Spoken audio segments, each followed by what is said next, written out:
Greetings. My name is Kate Rademacher, and we're here with Writing for Your Life and Compassionate Christianity. And today we're speaking to Dr. Grace Hamman. She is the author of a new book, Ask of Old Paths: Medieval Virtues and Vices for a Whole and Holy Life. And I've had the real pleasure of getting a sneak peek at this book. The book comes out tomorrow, I think. And so, congratulations, Grace. Thank you so much for being here. The book is lovely and really interesting and challenging. And so maybe, just briefly, I mean, the book really explores sort of, as the subtitle says, medieval understandings of virtues and vices and sort of how we can reimagine and reintroduce these ideas into sort of our modern thinking and conversation. So again, I thought it was a really just interesting and compelling exploration. So thank you and congratulations on the publication. Um, Before we talk about this current book, maybe you can just start by telling us a little bit about yourself and your background and sort of how you got to this place in your journey.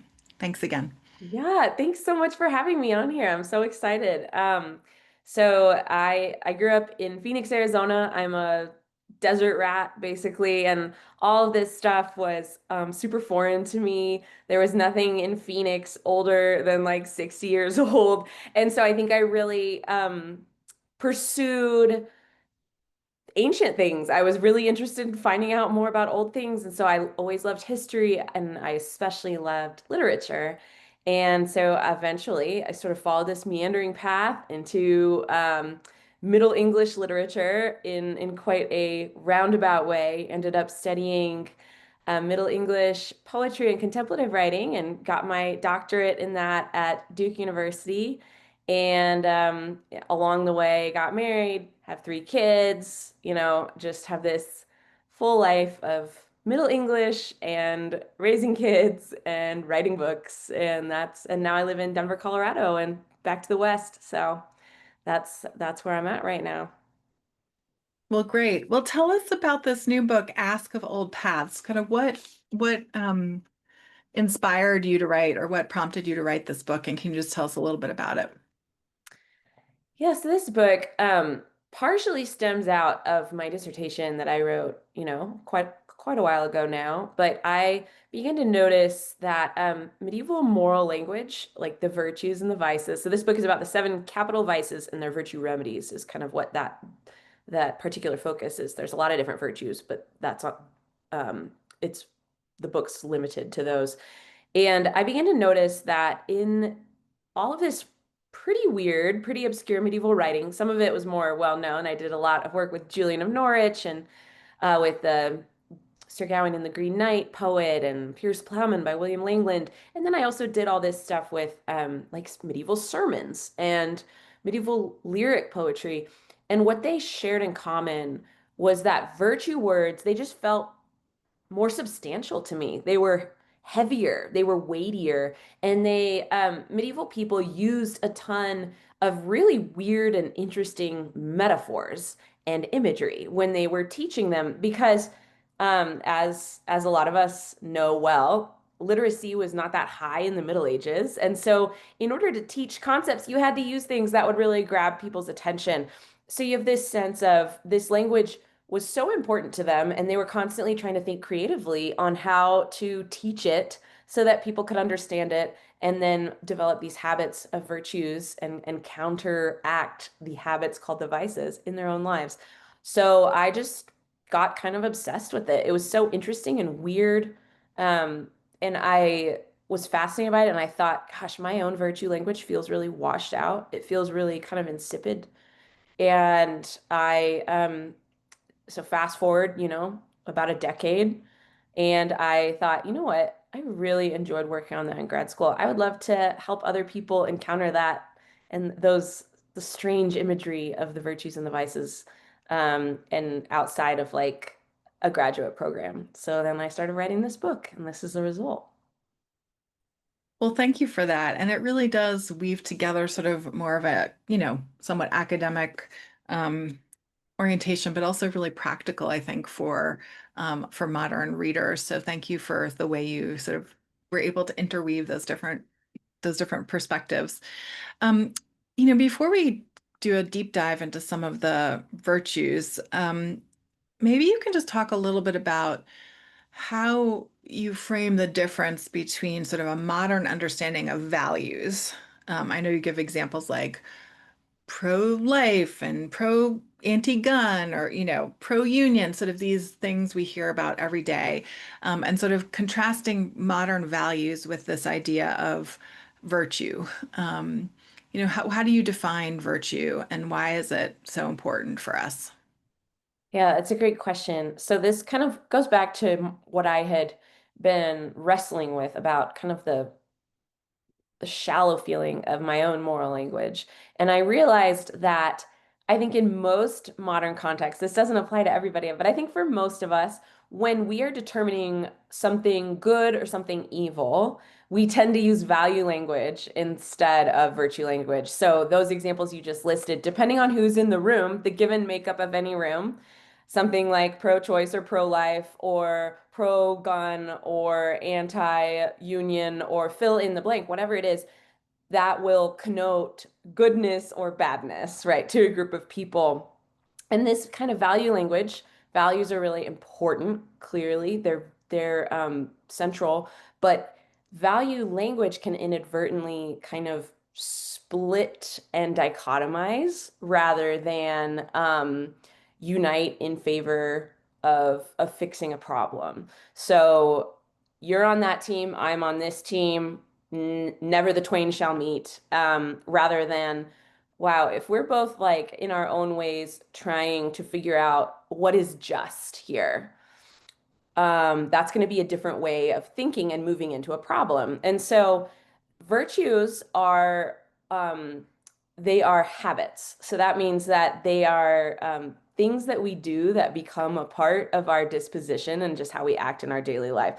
So if you think of the most loving person you know, that person's not like loving once. They are loving as like a continual response to situations, to challenging situations, as well as easy situations. And that's what a virtue looks like. And a vice is the same. The most envious person you know, think of that person. They're not envious one time. They have this like corrosive response to other people's successes and failures as a way of being in the world. So that's virtue and vice. And what I appreciate about the language of the virtues is that you can't just rest in your values. You have to actually act. You have to like be away in the world. So we can all pay lip service to something we care about. We can all say, oh, I really care about issue X, or that is important to me. But we can just kind of use that sometimes as like a yard sign morality where we're like, this is good, this is bad, but then we don't act on it and we aren't thinking reflectively about the ways in which we move through the world and whether we're actually acting upon what we believe and love or whether we're not. And so that's what I think is really valuable about the language of the virtues and the vices is that they give us a vocabulary for am I actually acting in love? Can I like think about and discern the reality of that? Am I being just? Am I being merciful? Am I being avaricious or slothful? And these words are hard because we've kind of lost some of the definitions of them in our modern day world. And so this book is just trying to think seriously about, okay, well, when I use the word sloth, what does that mean? How can I think about that? Why is that an impediment to a life of love? And so that's kind of the journey that this book takes with these words. Well, thank you. And I think that's a great segue because I wanted to ask you about words. You have such a lovely and interesting sort of exploration of different vocabulary, and particularly looking at it, of course, through a medieval perspective. So I wanted to ask you about the word whole. You talk a little bit about sort of your own journey with exploring the word whole and its different, connotations and meanings. And I guess I'd like to ask you sort of how does the word whole tie us to the idea of sort of sanctification, to use a big word, and particularly like why, if God's love, is freely given and is what saves us, sort of why is it important for us to seek a virtuous life on this path of wholeness? So again, those are kind of two big ideas, but I know Yeah, they're interrelated.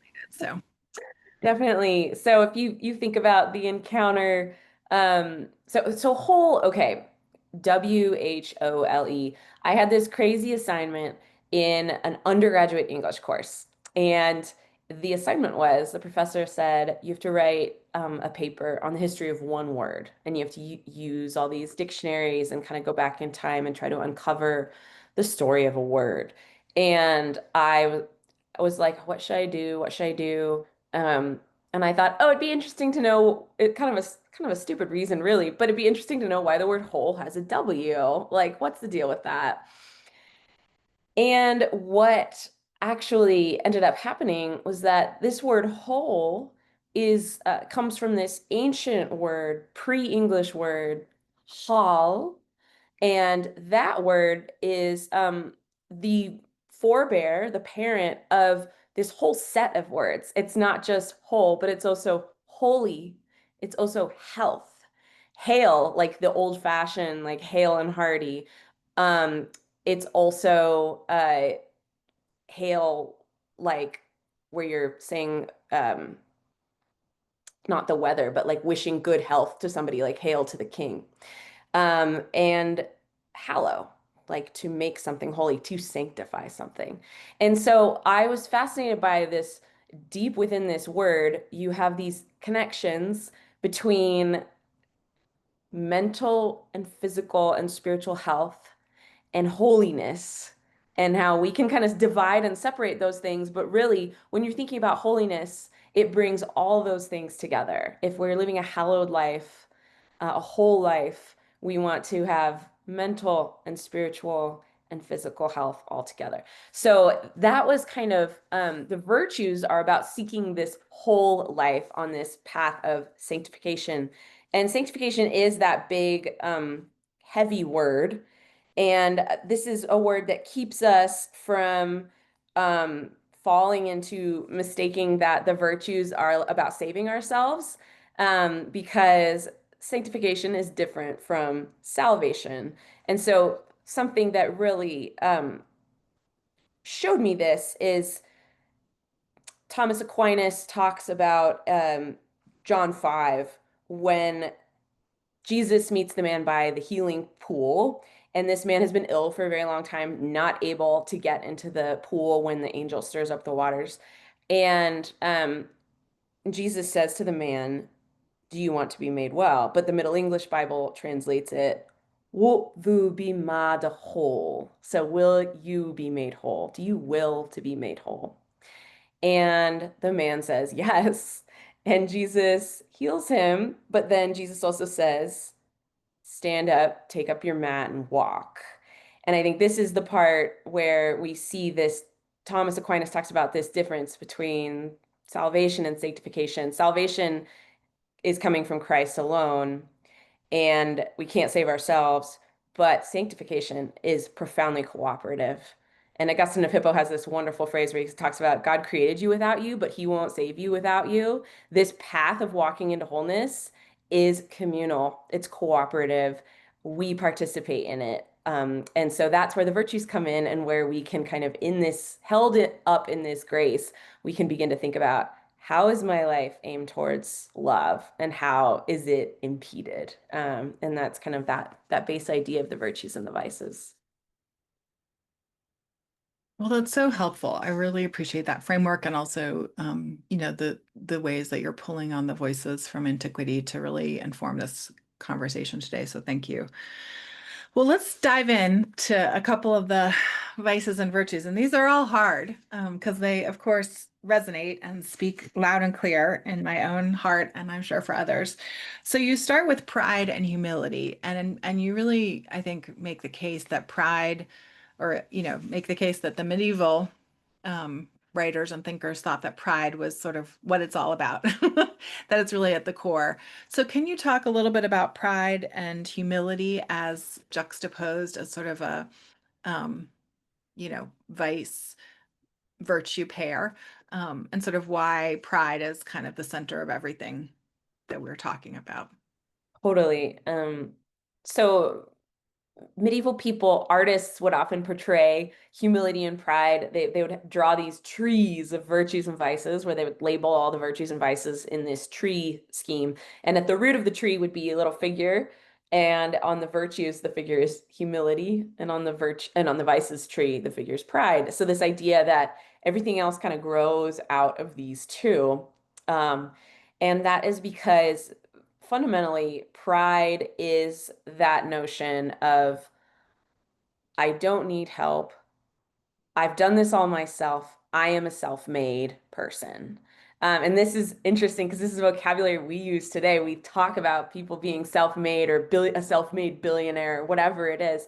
And and this idea that once we are unwilling to admit that we need or that we have been given things, that we have been given people, community, help, um, that will always turn us sort of inward in a bad way. That we will cut ourselves off from community, from God, with that sort of self-oriented turning away. And all the other vices come out of that. And then humility is basically the complete opposite. St. Bernard of Clairvaux calls humility true self-knowledge, especially regarding your weaknesses.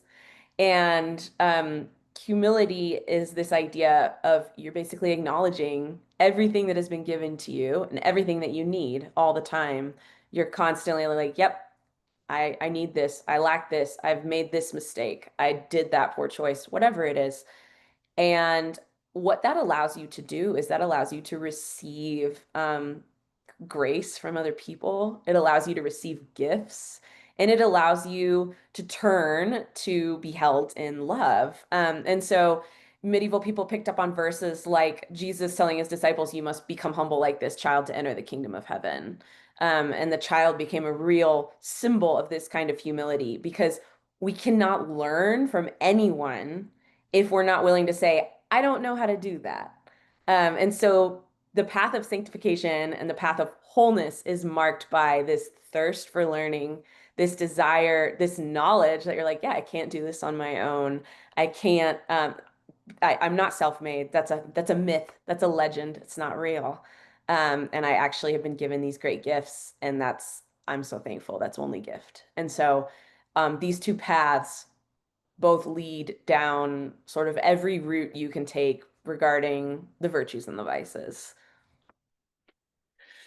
Well, thank you. And that really makes sense, particularly your sort of description about pride and sort of this sort of idea of self-reliance as opposed to that everything is a gift from God. So thank you. Um, let's also talk about envy and love. I think so many of us struggle with envy, Mm. um, in multiple ways. And I know, many of our listeners are spiritual writers. And so, even though we, are motivated by spirituality and by our faith traditions, we still feel envious all the time, right? The other person's gotten a book deal or is Yes. succeeding on social media or whatever it is. And so I think it's really interesting that envy is juxtaposed with love. And of course, love is so important for all of these virtues, but that in particular, that juxtaposition, I think is really striking. Can you just talk a little bit about that? Yes, this one was surprising to me too when I started doing the research for this chapter. I was fascinated, and I actually was laughing as you were saying that because I think so often for me as a writer, envy manifests in relation to my writing and in relation to other writers. So it was kind of a dagger a little bit to write this chapter because I was constantly doing some self work while doing it. But basically, the reason why envy and love are opposed is actually so simple once you kind of put the pieces together. And it's that the Bible tells us that to love somebody, one of the ways of loving somebody, one of the most core ways is that you laugh when others laugh and you cry when others cry. So you're with them, you're rejoicing with them, or you're mourning with them. And that's kind of a core aspect of love. It's a core aspect of being with, of this kind of incarnational love that Christ modeled throughout his ministry. And envy is the exact opposite. So envy is you mourn when others rejoice and you rejoice when others mourn.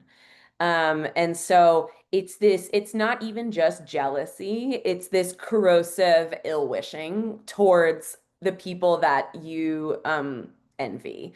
And so what happens is that you look at somebody's success and you go, well, I deserve that, not them.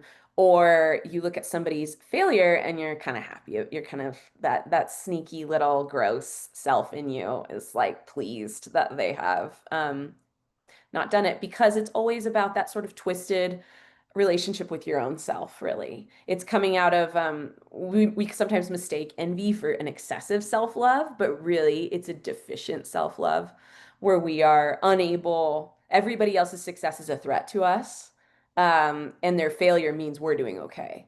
So we can't we don't really love ourselves like God loves us. We're always needing to bolster, buttress it by this envy. And so envy isn't mere jealousy, it's an act of ill wish. And love is, of course, the well-wishing and the movement towards wholeness in all relationships.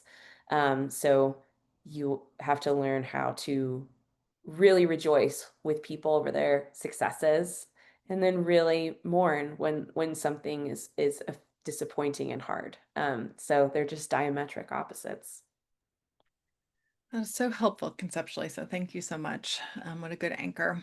Um, well, maybe we can pivot now and just talk a little bit about the writing journey. As I mentioned, of course, many of our listeners are aspiring writers or established writers. And so I know you've written another book before this.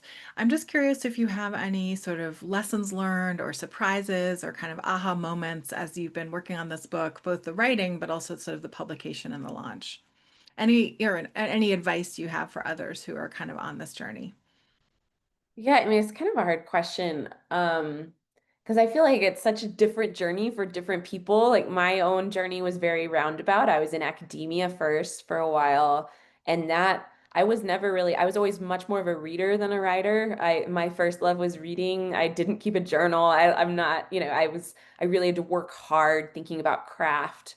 And now I love all that, but it was a different path than I know a lot of people take. So it's hard to kind of have some piece of advice. But I will say, I think the biggest thing for me is that you have to go back to your love.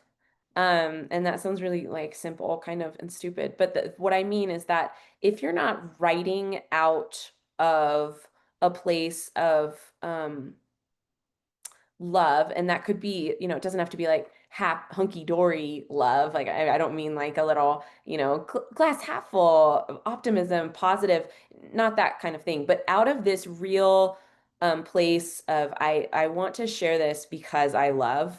Then I think it's just going to be really difficult. So I think when I'm writing out of like a place of I see this person doing this and that is not like I just get so tangled up then in other kind of motivations. And critique can still be a form of deep, deep love. But if I'm not kind of reorienting towards that, I feel like my writing really suffers. And then regarding publication, I think for me, um, I have a really wonderful agent. I really, really trust her. And I think working with your agent really closely, it has been invaluable for me and having really clear and open communication with them on a very practical level. And then I would also like to plug having a writing group that you really trust. I've been in a writing group now since we were all working on our dissertations in grad school. And now we all have very different projects. Some of us are working on academic projects. Some of us are working on popular projects. Some of us are doing fiction. Some of us are doing nonfiction. But the fact remains is that we are all honing each other's craft. And that has been having eyes that aren't about the publishing or the marketing side, but are just only about, Grace, are you actually, communicating this as clearly as you can? That's been hugely helpful to me to have a different set of eyes than the like market oriented publishing eyes that are on it. So I would say go find a writing group if you can, because um, that is enormously helpful in terms of just becoming a better writer. Well, thank you. And I also appreciate you sort of grounding the writing in love, which of course connects with the content of your book. But I think is also really, really helpful. Sometimes people say, write to help others. And I think that can be complicated. And I think you're sort of grounding your motivation in love, I think is actually really beautiful and important. So thank you. Well, maybe just a final question back about your book. I'm just thinking more about sort of why this pursuit of virtue is so important today, in particular, kind of in our divisive and painful times globally. And also, I know at the end of each chapter, you give practical advice for what readers can do um, as they explore these virtues and sort of work to move away from the habits of vice that are so attractive for many of us. So maybe you can just talk again about the why, a little bit about the why, but also the how. How do you practically, you know, attempt to work with these virtues? Yeah, I mean, I think this is a question that's really hard because, again, it's a question that's going to vary life to life, place to place. And that's what I actually love about the virtues. They're not like one size fits all, where, like, oh, that sweater looks really good on you. It's going to be like really ill-fitting and scratchy and terrible on me. But the virtues actually, they are about your vocation to love in your individual life. And so, I will say that I think I gave a talk on meekness and anger and wrath last week, and somebody asked, "Well, how do you begin to practice just patience? How do you begin to move?"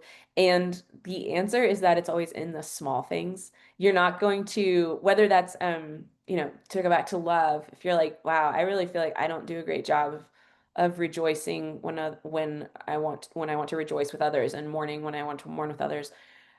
Part of it is just beginning to notice the patterns in a sort of a confessional way, as medieval people really believed in confession as a tool. So finding those patterns in your life where you need to kind of confess things that are buried deep in your soul. And then secondly, trying out little tiny things because we are embodied creatures.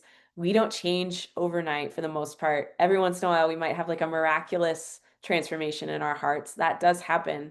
But for the most part, as like parents of small children know, or as people caring for people, caretakers in their life to other people, you know that what counts in these like relationships are these tiny little day-to-day things that you're just like, well, all right, I want to yell less at my kids or whatever it is.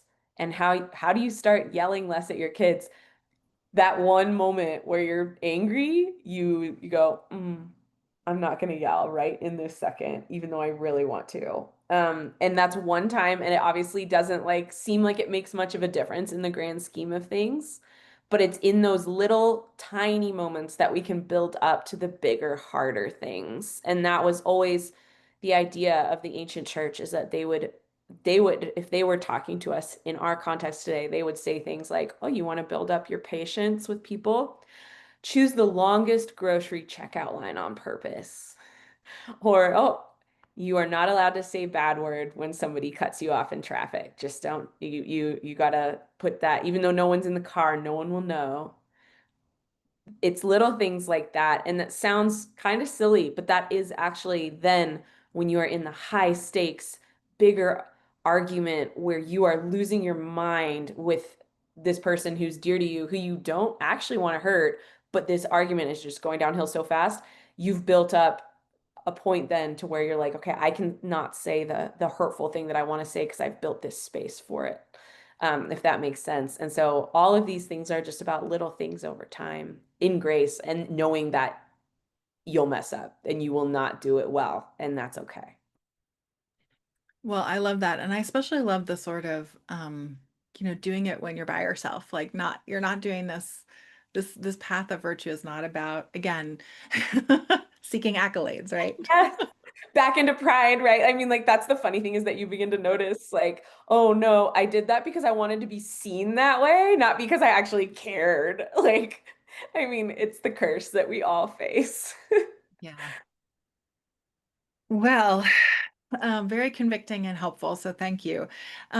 So Grace, maybe just to close, we can just, if you can tell us sort of where we can find more about your work online. I assume that we can get your book, um, wherever books are being sold. But just where we can find your work online, how we can stay in touch with you, if you have any other new projects you're working on, or any final words you want to share. Yeah. Oh, well, first of all, just thank you so much for having me on. I really loved this conversation. You had great questions. You can find me online. I have an Instagram at Old Books with Grace and a podcast of the same name called Old Books with Grace, where I have different authors and thinkers and fans of old books on to talk with me about different topics. That's available anywhere you get your podcasts. And then, yeah, you can buy Ask of Old Paths anywhere you like to get your books at your local bookstore, hopefully, but also Barnes& and Noble, Amazon, all the usual places. And then I also have a Substack called Medievalish. And once a month, you'll get in your email inbox a meditation on something medieval or early modern, sometimes really obscure, sometimes less obscure. And I really enjoy that. So you can go to gracehammond.substack.com if you want to sign up for that. Well, great. Thanks again. We have Dr. Grace Hammond here. Hammond, sorry. I've been You got practicing. it. You got it, Hammond. And just to say congratulations on the publication again of your book. Yay, it's beautiful. And the title again is Ask of Old Paths, Medieval Virtues and Vices for a Whole and Holy Life. So thank you so much for writing this and for talking with us. I found it really inspiring and helpful, like concrete. And but also really fun. You're just a fun writer and I love your exploration of language and these concepts. So thank you so much for the gift of this book and blessings as it launches out into the world. Thanks. I appreciate that so much. All right, take care and keep us posted on how it goes. Thank you.